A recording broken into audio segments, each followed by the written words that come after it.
자, 하나님 말씀은 누가복음 11장 1절부터 4절 제가 봉독하겠습니다. 예수께서 한 곳에서 기도하시고 마치심에 제자 중 하나가 여짜오되 주여 요한이 자기 제자들에게 기도를 가르친 것과 같이 우리에게도 가르쳐 주옵소서. 예수께서 이르시되 너희는 기도할 때 이렇게 하라. 아버지여 이름이 거룩히 여김을 받으시오며 나라가 임하오시며 우리에게 날마다 일용할 양식을 주시옵고 우리가 우리에게 죄 지은 모든 사람을 용서하오니 우리 죄도 사하여 주시옵고 우리를 시험에 들게 하지 마시옵소서 하라. 아멘. 자, 2012년 런던 올림픽이 이제 오늘로써 대장정을 마무리합니다. 특별히 우리 한국 선수들이 눈부신 활약을 펼친 것 같아요. 그 메달을 딴 선수들의 피나는 훈련과 준비와 그로 인한 열매의 이야기들을 보면 굉장히 감동적입니다. 그런데 그들 모두 뒤에는 그 선수들이 자신의 종목에서 세계 최고의 자리에 올라갈 수 있도록 도왔던 감독과 코칭 스태프들이 있습니다. 자, 한국 선수들 대부분 한국에서 열심히 해서 1인자가 된 후에 이제 세계 무대에 가서 두각을 나타내면 세계 정상을 도전하기 위해서 요즘에 보니까 세계적으로 유명한 전문 코치를 선임합니다. 그래서 자신의 종목에서 최고의 지도자로부터 훈련을 받고 최고의 선수로 이렇게 자리매김을 합니다. 여러분이 잘 아는 수영의 박태환 선수도 보면 코치가 지금 세계 수영의 양대 산맥 중 하나인 호주 국가대표 코치 출신인 마이클 볼이라는 유명한 코치입니다. 수영계에서는 세계 정상의 코치로 정평이 나 있습니다. 2009년 로마 세계선수권대회에서 박태환이 참패를 당한 후에 슬럼프에 빠진 박태환을 다시 최고의 자리에 오를 수 있도록 지도한 코치입니다. 여러분 이번에 한국 축구 다 보셨죠? 3, 4위전에서 일본을 2대0으로 통쾌하게 이기고 동메달이라는 귀한 쾌거를 이루었는데 많은 사람들이 잘했지만 저는 홍명보 감독의 리더십을 최고의 원인이 아니었을까라고 생각합니다. 그러나 이 홍명보 감독의 리더십도 10년 전으로 거슬러 올라가면 2002년 월드컵 4강 신화라는 놀라운 한국 축구 역사상 최고의 자리를 업그레이드 시켰던 히딩크라는 세계적인 감독이 있었기 때문에 지금의 홍명보 감독도 있었고 지금의 축구의 결과도 있었다고 생각합니다. 히딩크의 지도력 속에 한국 축구가 세계의 중심으로 뻗어 올라갈 수 있었다고 저는 생각합니다. 여러분 그렇습니다. 무엇을 배울 때 누구한테 배우는가가 매우 중요합니다. 선생님, 코치의 선택이 무엇보다 중요한 것이죠. 그러므로 최선의 방법은 어떤 분야이든 그 분야의 최고의 전문가로부터 배우는 것입니다. 자, 크리스찬의 우리는 무엇을 잘해야 합니까? 크리스찬으로 잘해야 할 기본적인 것들이 몇 가지 있는데 그 중에 하나가 바로 기도입니다. 교회를 아무리 오래 다녀도요, 기도를 어려워하는 사람들이 많습니다. 그래서 오늘 우리 성도님 기도하십시오. 그러면 갑자기 놀라서 너무너무 어려워합니다. 그래서 심지어는 우리 다음 주에 런치박스 하는 사람들이 오늘 점심 식사를 기도하잖아요. 그죠? 근데 대개 보면 기도를 하기가 부담스러우니까 화장실 갔다가 늦게 막 와가지고 결국 제가 하도록 만드는 사람들이 많이 있는데 그 이유가 뭐죠? 기도가 부담스러워서 그래요. 부담스러워서. 자, 그래서 기도에 대해서 이 말씀을 나누면 기도에 대해서 부담스러워하는 사람들이 많고 어려워하는 사람들이 많고 힘들어하는 사람들이 많습니다. 그래서 다른 목적으로 모일 때는 잘 모이는데요. 자, 기도하러 오늘 모이겠습니다. 그러면 사람들이 많이 안 모입니다. 왜 그렇죠? 기도를 잘 모르고 제대로 배우지 못해서 그런 것 같습니다. 자, 오늘 본문의 제자들도 기도를 제대로 배우고 싶었어요. 그래서 기도의 최고의 전문가이신 누구에게? 예수님께 기도를 가르쳐달라고 부탁합니다. 1절 볼까요? 본문 1절. 예수께서 한 곳에서 기도하시고 마치심에 제자 중 하나가 여짜오되 주여 요한이 자기 제자들에게 이 기도를 가르친 것과 같이 우리에게도 가르쳐 주옵소서. 주님 앞에 뭘 부탁해요? 기도를 가르쳐 주세요. 주님. 최고의 전문가에게 기도를 부탁합니다. 그래서 주님께서 제자들에게 기도를 가르쳐 주십니다. 최고의 코치가 최고의 기도 선수를 만드는 작업입니다. 자, 예수님으로부터 기도를 배우는 시간입니다. 그래서 여러분 우리 모두도요, 오늘 말씀을 통해서 예수님께서 기도가 뭐라고 말씀하시는지 그 기도의 원리를 여러분 다 붙잡기를 바랍니다. 그래서 기도의 사람으로, 기도로 세상을 살아가는 하나님의 사람이 되시기를 주님의 이름으로 축원합니다. 자, 오늘 기도는 무엇일까? 크게 예수님이 가르쳐주신 기도에 대해서 세 가지 원리를 살펴보려고 합니다. 첫째는 기도는 삶이다. 기도는 라이프 스타일이다. 1절 보겠습니다. 예수께서 한 곳에서 기도하시고 마치심에, 예수님께서 한 장소에서 뭘 하셨다고요?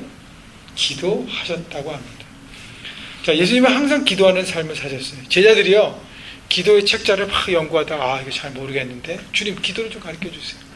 제자의 기도라는 컨퍼런스에 참석하고 기도라는 리서치를 막 하면서 막 연구하면서 하다가 주님 잘 모르겠습니다. 가르쳐 주세요 한 게 아니에요. 예수님께서 기도하는 삶을 살아가시는 것을 함께 살아가면서 보면서 주님 그 기도가 뭔지, 정말 어떻게 기도하며 살아가야 되는지 가르쳐 주십시오. 기도라는 삶이라는 바로 그 핵심을 가지고 주님 앞에 기도를 가르쳐 달라고 요청한 것입니다. 다시 얘기하면 예수님께 기도는 뭐예요? 삶 자체였습니다. 자, 예수님은 특정한 장소 시간에만 기도하신 것이 아니라 언제 어디서나 누구와 함께 있던 예수님은 시간을 확보하시고 항상 순간순간 기도하셨어요.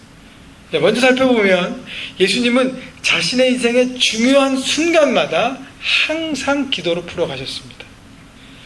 자, 예수님께서 태어나셔서 자라신 다음에 30살이 되셨어요. 그리고 이제 퍼블릭 미니스트리, 공생애를 시작하시는데 이 땅에 오신 목적에 따라 사역을 시작하기 전에 광야로 나가셔서 40일 동안 금식하면서 전심으로 기도하시고 그 다음에 사역을 시작하셨습니다. 사역 시작에 뭘 하셨다고요? 기도하셨다고요. 자, 예수님께서 사역을 시작하신 다음에 가장 먼저 한 일 중에 하나가 뭐냐면 12명의 제자를 택하셨습니다. 제자를 택하셔서 본인과 함께 살아가시면서 예수님의 그 복음, 하나님 나라, 모든 사역의 모든 에키스를 가르쳐 주셨어요. 그 12명을 택하시기 전에도 예수님은 집중하면서 기도하셨어요. 기도하시고 그리고 12명의 제자를 택하셨습니다. 자, 또 하나는 뭐냐면 예수님께서 이 땅에 오신 목적이 뭐였죠? 우리를 구원하신 십자가를 지기 위해서 오셨어요. 십자가를 지시는 전날 밤, 예수님이 십자가라는 이제 파이널 골, 이 땅에 오신 목적을 이루기 위한 마지막 그 날, 바로 전날 밤에 예수님이 겟세마네에 올라가셔서 뭘 하셨어요? 기도하셨어요. 마지막 사역을 준비하기 위해서 주님, 제가 이거를 감당하겠습니까? 주님의 뜻대로 하옵소서 하고 순종하면서 그 사역을 마무리했습니다. 다시 얘기하면 인생의 고비고비마다 순간순간마다 중요한 포인트마다 예수님은 기도로 모든 걸 풀어가셨다는 것입니다. 여러분 삶에 돌아보면 많은 이렇게 업앤다운이 있지 않습니까? 그죠? 중요한 시점이 있고 결정되어야 될 시간, 그때 여러분 어떻게 하시나요? 기도로 준비하시고 달려가시라는 것입니다. 학교를 결정하는 문제, 직장을 결정하는 문제, 결혼을 결정하는 문제, 인생의 모든 중요한 순간마다 내가 보기에 너무 좋아, 덥석 붙잡지 말고 하나님, 이것이 하나님 뜻 가운데 있습니까? 기도하고 간구하십시오. 그리고 계속적으로 간구하시며 주님의 뜻을 찾고 그리고 결정하십시오. 그래도 안 늦습니다. 조급해서 하는 잘못된 결정보다 조금 늦게 여유롭게 확실한 결정을 하는 것이 더 빠르고 확실한 지름길입니다. 예수님은요, 삶의 중요한 결정 앞에 기도하셨을 뿐 아니라 매일매일 순간순간 기도하셨어요. 복음서에 보면 예수님이 늘 한적한 곳에 가셔서 기도하셨다는 표현이 있습니다. 매일 아침에 예수님이 제자들 같이 사셨잖아요. 제자들과 또 그와 함께하는 무리들이 많았잖아요. 다 그들이 없는 장소로 조용한 곳에 찾아가셔서 늘 기도하셨어요. 자, 그리고 열심히 낮에는 말씀을 가르치는 사역, 병 고치는 사역, 귀신을 쫓는 사역, 사역하면서 여러분 사역 가운데도 어떻게 해요? 늘 기도하면서 하셨어요. 축사하시고 축기하시고 사람을 세우시고 기도하셨습니다. 그리고 하루를 정리하는 밤에는요, 또 따로 나가셔서 기도하셨습니다. 하루를 정리하고 내일을 준비하시는 것이었습니다. 예수님은 기도를 내가 필요할 때만 하나님을 찾는 나의 원함을 채우기 위한 도구로 쓰지 않으셨다는 것입니다. 기도는 주님의 삶이셨고 기도를 통하여 삶을 사셨습니다. 자, 예수님처럼 기도가 삶이 되기 위해서는 어떻게 해야 돼요? 기도를 내가 호흡하듯이 해야 합니다. 여러분, 호흡 안 하고 사는 사람 있나요? 없습니다. 똑같습니다.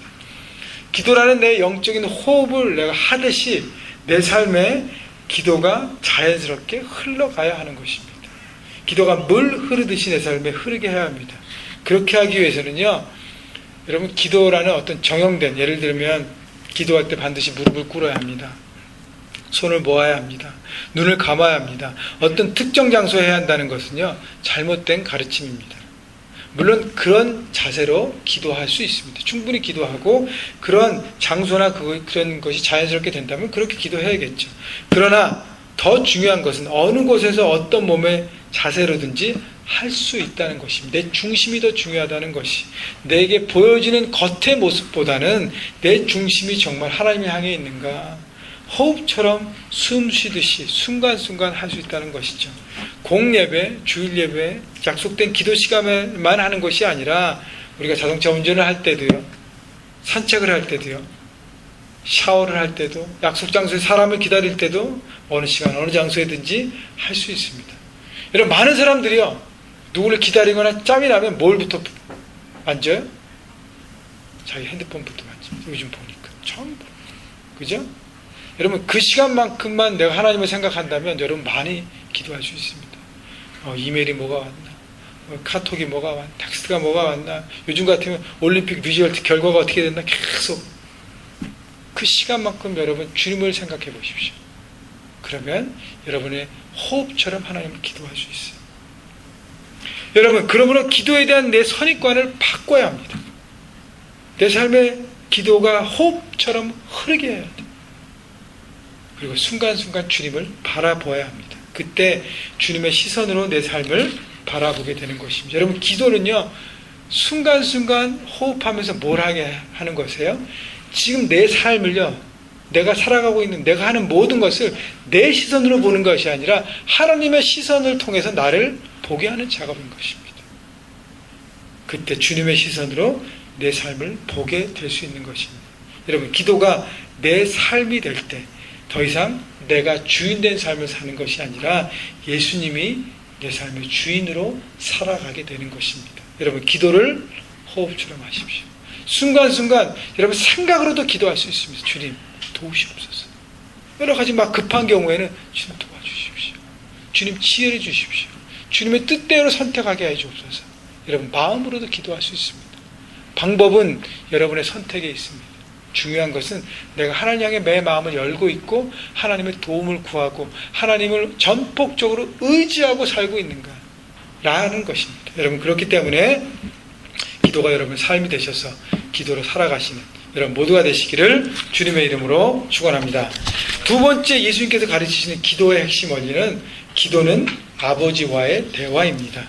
2절 볼까요? 오늘 본문 누가복음 11장 2절, 예수께서 이르시되 너희는 기도할 때 이렇게 기도하라, 이렇게 하라. 그 다음에 뭐라고 나와 있죠? 뭐라고 나와 있죠? 아버지여 라고 합니다. 아버지요. 기도할 때 누구한테 하는 거라고요? 아버지한테 하는 거예요. 하나님 아버지한테 기도하는 것이라고. 기도는요, 하나님, 이것도 해야 되지 않습니까? 하나님, 이거 내 안에 없습니다. 이번에 보니까 주님, 제게 저걸 해야 합니다. 그냥 내가 원하는 것을 막 주문으로 외우는 것이 아니라 살아계신 하나님 아버지와의 대화입니다. 우리 기도를 들으시는 하나님 아버지로 하나님 앞에 나가는 것입니다. 하나님 아버지는 우리 기도를 듣고 계신 것이, 아버지라는 것은 우리가 아무 두려움이나 꺼리낌 없이 언제 어디서든지 만날 수 있습니다. 혹시 여러분이 육신의 아버지 때문에 아버지가 막 두려움의 대상이고 막 힘든 사람들이 간혹 있습니다. 여러분, 이 가운데 있는 줄 압니다. 근데 하나님 아버지에 대한 그 마음을 육신의 아버지 때문에 단절하지 마십시오. 하나님 아버지는 우리에게 최선으로 인도하시는 최고의 아버지입니다. 여러분, 많은 성도님들이요, 토요일이 되면 제가 주일 준비에 집중함을 알기 때문에 전화나 죄를 만나자는 약속이나 이런 걸 잘 하지 않습니다. 간혹 하시는 분도 계시는데, 그런데 그것을 전혀 개의치 않는 한 남자가 우리 집에 있습니다. 바로 우리 아들입니다. 지금은 이제 너무 커가지고 지금은 이제 아예 혼자 있고 싶어 하는데, 예전에는요, 아무 상관이 없었어요. 제가 토요일 날 기도하던, 컴퓨터에 앉아서 설교를 준비하고 하던, 늘 저한테 와서 무릎에 앉아서 막 자기 얘기를 막 하면서 아무 죄책감 없이 저를 방해합니다.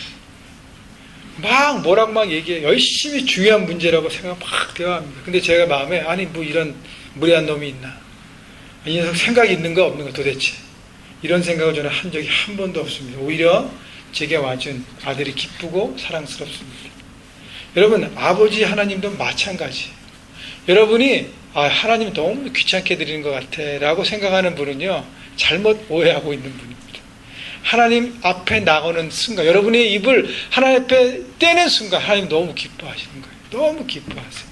아버지이신 하나님은 사랑이 많으시고 그분은 전능하십니다. 여러분, 육신의 아버지를 보면요, 능력은 있는데 사랑이 없는 아버지는요, 어때요? 늘 우리에게 상처만 줘요. 비정합니다. 또 아버지가 사랑은 있는데 능력이 없어요. 그러면 참 안타까워요. 마음 위로가 되는데 큰 도움은 안 돼. 이거 참 안타깝죠. 근데 사랑과 능력은 있는데 지혜가 없는 아버지는요, 꼭 포인트를 놓쳐요. 한 발 늦게 꼭 이렇게 합니다. 그러니까 아쉽죠. 근데요, 하나님은요, 사랑과 능력과 지혜를 가지신 완벽한 아버지입니다. 그래서 우리에게 right 타임에 오셔서 그래, 우리의 말씀을 들으시고 우리 얘기를 들으시고 우리를 격려하고 우리를 세워주십니다. 여러분, 하나님은요, 우리에게 오래 참으세요. 우리가 똑같은 실수를 반복하고 또 반복하고 넘어질지라도 우리에게 와서, 야, 내가 너 그럴 줄 알았어. 너 또 그럴 줄 알았어. 네가 하는 거 보니까 또 넘어질 줄 알았어. 그렇게 안 하십니다. 일단은요, 우리를 이렇게 세워주세요. 그리고 우리에게 위로하십니다. 그래, 어려웠지. 그래, 연약하면 안 돼. 그리고 우리에게 파이팅을 주십니다. 할 수 있어. 여러분, 그렇기 때문에 아버지로서 우리의 삶을 기대하시고 힘주시는 아버지 앞에 우리가 기도로 나갈 수 있다는 것이 큰 축복이라는 것입니다. 하나님께서 우리의 아버지가 된다는 것은 작게는 두 가지 축복이 있는데, 하나는 우리에게 자녀됨의 축복이에요. 여러분, 그래서 이 특권은 예수를 믿는 하나님의 자녀가 된 사람들에게만 주어진 것입니다. 역대하 7장 14절에 만약 내 이름을 일컫는 내 백성이 내게와 기도하면 하늘에서 듣고 내가 응답하시겠다고 말씀하십니다. 내 이름으로 일컫는 내 백성, 내 자녀들이 기도할 때 나는 내 기도를 들을 것이다 라고 말씀하십니다. 요한복음 17장에 보면요, 예수님께서 십자가 죽음을 앞둔 시기에 하늘을 향해서 두 손을 펴고 기도하는 장면이 있습니다. 여러분, 보통 우리 심각한 문제를 앞두면 어떻게, 주여 하면서 막 무릎 꿇고 이를 악물고 얼굴을 파묻고 입술을 깨물고 막 부르짖고 인생의 무게가 있는 기도를 하시는 예수님은요, 이런 상황에서요, 하늘을 바라보셨어요. 여러분, 죄인은 우리는 하나님께 가까이 가는 것을 꺼려하는 좀 방법이지만 예수님은 죄 없으시기 때문에 하나님 앞에 자연스럽게 하늘 향해 머리를 드시고 하나님 아버지라는 100% 확신 가운데 하나님 앞에 기도하였습니다. 여러분, 이것이 바로 하나님의 자녀된 우리의 가장 큰 특권이자 무기예요. 여러분, 자녀가 아무리 큰 잘못을 해도 부모한테 오면 부모는 어떻게 해요? 받아줍니다. 그리고 가르칩니다. 첫째는 받아주는 것이. 요한일서 5장 15절에 무엇이든지 우리가 그분의 뜻을 따라 구하면 하나님께서 우리가 구하는 것을 들어주신다고 말씀하십니다. 하나님은요, 기도를 들어주시는 분이에요. 하나님은 내 기도를 안 들으셔. 하나님 앞에 올바른 기도를 하지 않았기 때문이죠. 내가 원하는 것만 기도했기 때문이죠. 여러분, 그래서요, 이렇게 지켜보면 예수를 처음 믿고 새신자가 된 새신자들의 기도 응답이 잘 됩니다. 그거 아십니까? 그냥 베이비에게는 무슨 훈련이 필요 없어요. 그래서 일단 뜻을 전달해 주십니다. 그리고 나서 훈련되면 그 다음에 가르쳐 주십니다. 여러분, 우리가 하나님의 자녀가 됐다는 건 그 축복을 기도를 통해서 누리라는 것입니다. 또 두 번째, 우리가 하나님 아버지 앞에 기도한다는 축복은 뭐냐면 아버지와 친밀감, 하나님과의 관계의 축복인 것입니다. 여러분, 기도는요, 내가 말을 잘해서 응답하는 것일까요? 내가 화려한 언어를 구사하고 멋진 기도를 한다고 기도가 응답될까요? 아니에요. 기도는 내가 어떤 단어를 표현하고 구사하는 거가 더 중요하지 않습니다. 중요한 것은 하나님 우리 아버지시기 때문에 우리의 기도를 응답하시는 거예요. 우리가 어떤 마음의 중심을 가지고 표현하는지 우리 중심을 아세요. 그렇기 때문에 우리와 하나님과의 거리를 살펴봐야 합니다. 나는 하나님과 가까이 있는가? 아니면 멀리 적당한 선에서 그냥 주님 가까이 하면 힘듭니다. 하나님. 적당한 선에서 제가 제 마음대로 할 수 있도록 선을 유지해 주세요 라고 하고 있는지. 야고보 4장 8절에 하나님을 가까이 하라. 그리하면 너희를 가까이 하시리라. 여러분, 내가 하나님 앞에 가까이 갈 때 하나님께 가까이 하시고 우리의 삶을 이끌어 주십니다. 하나님은 인격적인 분이에요. 우리가 가까이 안 하는데 야 너는 나 가까이 있어야지 하고 우리의 막 이렇게 끌어당기는 분이 아니라는 것이죠. 우리가 인격적으로 우리의 선택을 기다려 주시는 분입니다. 여러분, 왜 신앙이 쉽고 왜 기도가 안 되죠? 왜 기도가 서먹하죠? 하나님과의 거리 때문이에요. 여러분, 가까운요 대화가 어떻게 해요? 잘 나와요. 우리도 너무 오랜만에 만나면 할 얘기 없잖아요. 같은 차를 탔다고 해봅시다. 멕시코 선교를 가는데 잘 모르는 사람을 탔어요. 그건 지옥입니다. 그죠? 2시간 반 동안 무슨 얘기를 하겠어요? 나는 너무 자주 만나면 너무 좋고 가까운 사람이에요. 그러면 너무 그 2시간 반에 행복한 시간이죠. 여러분, 가까이 얘기하고. 여러분, 하나님 앞에 기도의 축복을 누리는 것도 내가 얼마나 가까이 있어서 얼마나 주님과의 대화를 시도했는가 중요한 것입니다. 평상시에는 하나님과 멀리 살다가 내 힘으로 안 되는 일만 만날 때만 하나님을 찾아보십시오. 어색합니다. 하나님. 민망합니다. 하나님, 야 너는 누구냐? 나 잘 너는 이상한 그때만 와서 내가 잘 모르겠는데 라고 하실지 모르겠어요. 여러분, 기도의 사람이란 기도가 필요 없을 것 같은 평안한 온실 같은 현실에서 늘 끊임없이 기도하는 사람이에요. 그렇다면 정말 기도가 필요한 절박한 때는 어떻게 해요? 파워 있게 기도할 수 있습니다. 왜냐하면 기도에 어떤 그게 쌓였기 때문에 하나님 마음을 알기 때문에 절박할 때는 더 파워 있게 기도할 수 있는 것이죠. 여러분, 기도가 나오지 못하는 절박한 상황의 때에는 눈물과 신음소리로 한숨밖에 나올 수밖에 없습니다. 그러나 그럼에도 내 마음에 하나님께 향해 있다면 그것은 기도예요. 어떨 때는 너무 힘들어서 주님 어찌할 바를 모르겠습니다 하고 말도 안 나올 때, 그때 내 마음이 평상시에 주님과의 기도 가운데 함께 대화했다면 그분이 나를 아시잖아요. 내 고통도 아신다는 거예요. 하나님과 마음이 이미 연결되어 있기 때문인 것입니다. 우리의 기도를 받으시는 그분이 누구예요? 아버지, 아버지가 되신다. 우리가 아버지 하면 그분은 가까이 다가오셔서 우리의 기도에 귀를 기울이십니다. 그리고 응답하십니다. 기도를 통한 하나님 아버지의 만남의 축복을 누리시기를 바랍니다. 기도를 통하여 아버지 하나님과의 다스림 안의 인생을 살아가시기를 다시 한번 주님의 이름으로 축원합니다. 마지막 세 번째는요, 기도는 하나님 나라를 이루는 것입니다. 여러분, 2절 다시 볼까요? 예수께서 이르시되 너희는 기도할 때 이렇게 하라. 아버지여, 이름이 거룩히 여김을 받으시오며 나라가 임하시오며. 다시 읽습니다. 아버지여, 이름이 거룩히 여김을 받으시오며 나라가 임하시오며. 여러분, 여기서 이름이 거룩히 여김을 받으시오며 할 때 이름이 누구 이름이에요? 영어 성경에 보면 Your name, 킹제임스 버전에 보면 Thy name, 하나님 이름을 얘기합니다. 나라가 임하시면 누구의 나라예요? Thy kingdom, Your kingdom이라는 거예요. 하나님의 나라, 하나님의 이름이 내 삶 가운데 높아지기를 기도하라는 것입니다. 보통 주기도문 풀 문장에서 여기서는 좀 몇 문장이 빠졌는데 그 중에 하나가 뭐죠? 하늘에서 뜻이 하늘에서 이루어진 것 같이 땅에서도 이루어지다. 여기서 말하는 뜻이 누구의 뜻이에요? Your will, 하나님의 뜻이 내 삶 가운데 이루어지기를 기도하라는 것이죠. 다시 말하면 기도의 초점이 내가 아니라 누구예요?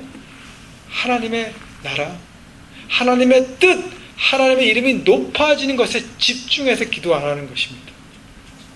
여러분, 기도는 우리의 필요에 있는 것이 아니라 하나님의 필요에 있다는 것이, 기도의 초점과 중심이 내가 아니라 하나님이라는 것입니다. 그래서 기도란요, 본질적으로 단순히 내 소원을 만족시키고 내 욕심을 채워가는 것이 아니라 기도란 하나님의 관심, 또 하나님의 나라, 하나님 필요에 일차적으로 관심을 갖는 것이 기도입니다. 그렇기 때문에 내 삶의 현장에서, 가정에서, 학교에서, 직장과 일터에서 하나님의 이름이 높여지도록, 하나님의 뜻이 이루어지는 하나님 나라를 이루어가도록 기도하라는 것이죠. 여러분, 에스겔서 36장에 보면 아주 재미있는 중요한 포인트가 있습니다. 하나님께서 이스라엘 백성들이 바벨론 포로로 가서 이제 포로에 있는데, 포로에서 이제 70년 후에 돌아올 것이라는 약속의 말씀을 주십니다. 너희들이 돌아올 것이다. 너희들이 바벨론 포로를 끝내고 이제는 예루살렘으로 돌아올 것이다. 그 얘기를 약속을 주시면서 37절에 이런 표현을 하세요. 나 주여 여호와가 말하노라. 그대로 이스라엘 족속이 이와 같이 자기들에게 이루어 주기를 내게 구하여야 할지라. 뭘 하라고요? 내가 바벨론 포로에서 오게 하는 약속의 말씀을 주고 너희들이 그렇게 할 거지만 어떻게 해요? 너희가 스스로 그것을 위해서 기도하라라고 말씀하십니다. 하나님의 뜻, 하나님의 일, 그 모든 것들이 우리의 삶 가운데 이루어질 것을 우리가 바라보면서 어떻게 해요? 내 입술로 기도하라는 것이에요. 내가 하나님의 뜻을, 하나님께서 하나님의 뜻을 보여주었으니 그 뜻을 붙잡고 기도하라고 말씀하십니다. 그리고 하나님은 기다리십니다. 하나님께서 우리에게 하나님의 뜻을 다 알려주십니다. 그리고 기다리세요. 어떻게 해요? 우리가 우리의 입술로 그것을 붙잡고 기도할 때까지. 기도하면 어떻게 해요? 그 뜻이 내 삶 가운데 이루어지기 시작하는 것입니다. 근데 나는 기도했는데 안 되는데요. 한 번 기도하고 안 될 수도 있어요. 왜냐하면 우리의 중심을 하나님께서 보시기 위한 것입니다. 인내함으로, 그것이 하나님의 뜻이라면 인내함으로 끝까지 붙잡고 기도하라는 것이죠. 그러므로 기도는 하나님의 뜻이 내 삶의 현장에 이루어지는 통로입니다. 기도를 통해 하나님 나라 내 삶의 현장 속에서 하나님 나라를 이루어가는 것입니다. 자, 그 마음으로 3절을 보십시오. 우리에게 날마다 일용할 양식을 주시옵고, 단순히 하나님 제가 이게 필요합니다라고 기도하는 것이 아니라 일용할 양식을 위한 기도, 삶의 현장에서 하나님 나라를 이루며 살아가는 내 삶 속에서 하나님께서 내게 필요한 것을 채우실 거라는 믿음으로 나아가라는 것이죠. 그리고 주님께서 지금 내게 주신 일용할 양식을 가지고 자족하며 살겠다고 기도하는 것입니다. 주님, 내가 지금 가진 것에 만족하고 감사하고 자족하겠습니다. 여러분, 그 사람만이 내 삶에서 역사하시는, 내 삶의 현장에서 역사하시는 하나님 나라를 바라볼 수 있습니다. 하나님께 내 삶의 주인 되셔서 내 삶을 다스리시고 최선으로 인도하심을 믿음으로 고백하는 거예요. 제가 최선으로 다하고 최선의 믿음으로 나가기 때문에 주님 모든 것을 채우시고 이끄실 것을 제가 믿습니다 라고 일용할 양식에 대한 자족한 마음을 바라보는 것입니다. 4절 보십시오. 우리가 우리에게 죄 지은 모든 사람을 용서하오니 우리 죄도 사하여 주시옵고 우리를 시험에 들게 하지 마시옵소서 하라. 내 삶의 현장에서 하나님 나라를 이루어가며 살기에 다른 사람의 잘못을 용서하고 인간관계에서도 하나님의 나라를 이루겠습니다 라고 고백하는 것이, 제가 하나님의 뜻 가운데 있기 때문에 내 삶에 있는 관계의 문제들도 제가 풀어가겠습니다. 왜냐하면 관계 가운데도 하나님 나라가 임해야 되니까. 또 우리를 시험에 들게 하지 마옵소서. 다시 얘기하면 뭐예요? 세상과 죄악으로부터 제가 올바른 선택을 통하여 구별된 삶을 살겠습니다. 결단하는 기도예요. 여러분, 이 모든 것이 하나님 나라를 내 삶 가운데 이루기 위한 방법들이라는 것입니다. 여러분, 이 작은 것만 붙잡고 기도하지 마십시오. 큰 것, 하나님 나라, 하나님의 이름이 내 삶 가운데 드러나기 위해서 나는 기도해야 할 것입니다. 여러분, 주님의 기도에 보면 기도의 포커스가 하나님 나라 뜻 영광에 있습니다. 그래서 오늘 본문에 생략되어 있지만 주기도문의 맨 마지막이 뭐죠? 여러분 아시죠? 대개 나라와 권세와 영광의 아버지께 영원히 있사옵나이다. 여기서 말하는 대개는요, 모두 대충이 아니라 헬라 원문에 보면 때문에 라는 뜻입니다. 다시 말하면 하나님의 나라, 하나님의 권세, 하나님의 영광이 영원토록 하나님 아버지이기 때문에 제가 이렇게 고백합니다 라고 하는 것입니다. 다시 얘기하면 내 인생, 내 삶의 현장을 포함한 모든 것이 하나님 아버지의 것이기 때문입니다. 하나님께 내 삶의 주인 되셔서 내가 구하기 전에 내가 있어야 할 것을 알고 책임져 주십니다. 그러므로 이런 믿음 안에 내가 살기 때문에 내 뜻이 아닌 하나님의 뜻을 위해 살고 내가 다른 사람의 잘못을 용서하고 내게 이미 주신 것에 내가 자족하고 감사하고 세상의 유혹으로부터 구별된 삶을 사는 인생을 제가 결단하겠습니다라고 기도하는 것이 바로 주님께서 우리에게 가르쳐 주신 기도의 원리라는 것입니다. 여러분, 오늘 말씀을 정리합니다. 주님이 가르쳐 주신 기도의 원리 세 가지를 크게 했는데, 첫째는 기도는 뭐라고요? 삶이라고 그랬습니다. prayer is lifestyle. 기도는 내 삶의 모든 모습입니다. 내 삶에 기도가 흐르게 합니다. 그래서 호흡처럼 순간순간 기도로 살아가는 여러분 기도 인생을 사십시오. 두 번째, 기도는 아버지와 함께하는 대화입니다. 내가 누구한테 기도한다고요? 아버지에게. 여러분 기도할 때 그분의 내 기도의 대상을 생각하십시오. 묵상하십시오. 하나님께서 우리에게 아버지가 되시면 축복이라는 것을 잊지 마십시오. 우리를 가장 사랑하시며 우리와의 만남을 기뻐하시는 아버지와의 그 친밀한 대화와 그 축복을 누리십시오. 마지막, 기도는 하나님 나라를 이루는 것입니다. 내 삶의 중심이 내가 아니라 하나님이신 것을 바라보십시오. 내 삶의 현장에서, 가정에서, 학업에서, 직장과 일터에서 하나님의 뜻이 이루어지도록 여러분 주님과 기도 동역하십시오. 주님께서 이미 주님의 뜻을 말씀하셔도요, 우리가 기도할 때까지 하나님 기다리신다고 말씀하셨어요. 여러분 기도할 때, 그것을 붙잡고 기도하며 중보하며 나갈 때 하나님의 기도를 통해서 동역하시고 하나님의 역사를 이루시겠다고 말씀하십니다. 여러분 기도를 통해서 여러분 삶의 현장에서, 가정에서, 캠퍼스에서, 그리고 직장과 일터에서 하나님 나라를 이루어가시는 기도의 용사들이 되시기를 주님의 이름으로 축원합니다. 아멘.